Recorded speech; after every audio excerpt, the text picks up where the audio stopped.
சென்னை திருவொற்றியூரில் இயங்கி வரும் victory matriculation மேல்நிலை பள்ளியில் கடந்த மாதம் 25ஆம் தேதி வாயு கசிவு ஏற்பட்டதாக கூறி மாணவர்கள் ஒன்றன் பின் ஒன்றாக மயங்கி விழுந்த சம்பவம் பரபரப்பை ஏற்படுத்தியது. வாந்தி, மூச்சு திணறல், கண்ணெரிச்சல் போன்ற பாதிப்புகள் ஏற்பட்டு 40க்கும் மேற்பட்ட மாணவ மாணவிகள் அரசு மற்றும் தனியார் மருத்துவமனைகளில் அனுமதிக்கப்பட்டனர்.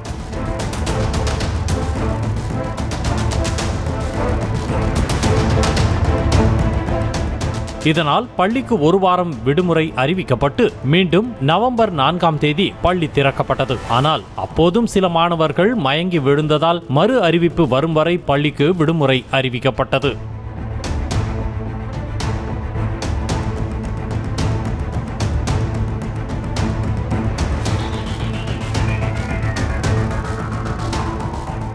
இதையடுத்து மாணவர்கள் 2 முறை மயக்கம் அடைந்ததற்கு வாயு கசிவு காரணமா என்ற கோணத்தில் மாசு கட்டுப்பாட்டு வாரியம் அதிகாரிகள் பள்ளியில் ஆய்வு மேற்கொண்டனர். தமிழ்நாடு மாசு கட்டுப்பாட்டு வாரியத்தில் இருந்து ஏர் குவாலிட்டி மானிட்டர்கள் வரவழைக்கப்பட்டு காற்றின் தரத்தை சோதனை செய்யும் பணி நடைபெற்றது.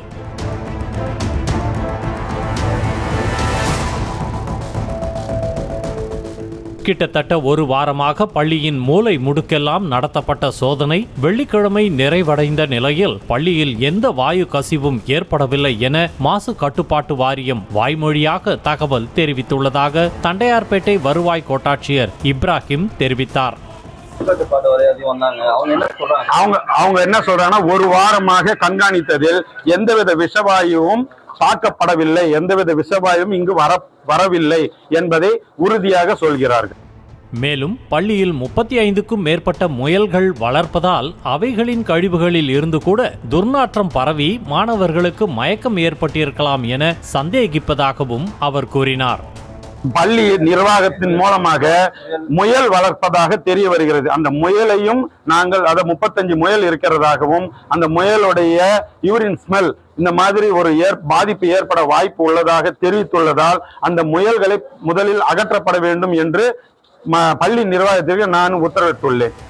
அதோடு பொதுத் தேர்வு எழுதியுள்ள 10, 11 மற்றும் 12ஆம் வகுப்பு மாணவர்களின் எதிர்காலத்தை கருத்தில் கொண்டு பாதிக்கப்பட்ட மாணவர்களின் பெற்றோர் மற்றும் பள்ளி நிர்வாகத்திடம் ஆலோசனை நடத்தி உடனடியாக பள்ளியை திறக்க நடவடிக்கை எடுக்கப்படும் என்றார்.